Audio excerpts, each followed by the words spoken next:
నమశంకరాయ. ఈ రోజున మనం బొట్టు పెట్టే విధానం గురించి క్లుప్తంగా తెలియచేసుకుందాం. చాలామంది ఇంటికి వచ్చినటువంటి ముత్తైదువులకి, అతిథులకి బొట్టు ఎలా పెట్టాలి, అలాగే మనం ఫంక్షన్స్కి వెళ్ళినప్పుడు బట్టలు పెట్టేటప్పుడు వాళ్ళకి ఏ విధంగా మనం బొట్టు పెట్టాలి అనే విషయంలో, అలాగే దేవతా చిత్రపటాలకి, పితృదేవతల చిత్రపటాలకి బొట్టు పెట్టే విధానంలో 100కి 99 మంది శాతం తప్పులు చేస్తున్నారు.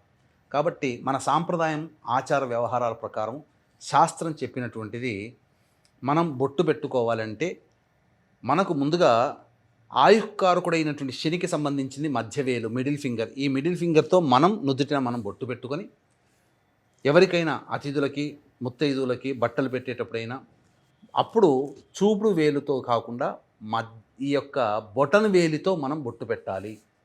ఇది మనం ఎదుటి వాళ్ళకి బొట్టు పెట్టే విధానం. ఇక దేవతా చిత్రపటాలకి చాలామంది 3 వేళ్ళు, ఒకటి గంధం పెడతారు ఒక వేలితో, ఒక వేలితో కుంకుమ పెడతారు, ఒక వేలితో విభూతి పెడతారు. ఒకే సమయంలో 3 వేలని ఉపయోగించి చిత్రపటంలో, దేవతా చిత్రపటంలో విగ్రహాలకు కానీ పెడతారు. తప్పు. మనం ఒక క్లాత్ దగ్గర పెట్టుకొని, రింగ్ ఫింగర్ అంటారు, ఈ సంబంధించినటువంటి ఉంగరం వేలు, ఈ ఉంగరం వేలితో గంధం అలంకరించాలి, క్లాత్కు తుడుచుకోవాలి, మళ్ళీ బొట్టు పెట్టాలి, విగ్రహాలకైనా ఇంట్లో పూజించే చిత్రపటాలకైనా. ఇక పెద్దవాళ్ళు చనిపోయినటువంటి తిథి రోజునైనా కానీ, లేదా అమావాస్య రోజునైనా పెద్దవాళ్ళ ఫోటోలు చక్కగా శుభ్రం చేస్తారు. ఆ పెద్దవాళ్ళ చిత్రపటాలు, చనిపోయిన వారి చిత్రపటాలకి బొట్టు పెట్టేటప్పుడు చూపుడు వేలునే మనం ఉపయోగించాలి. ఇది గుర్తుపెట్టుకోండి, ఇది ప్రధానము. పితృదేవతలకి ఎప్పుడు కూడా చూపుడు వేలుతోనే బొట్టు పెట్టే విధానము.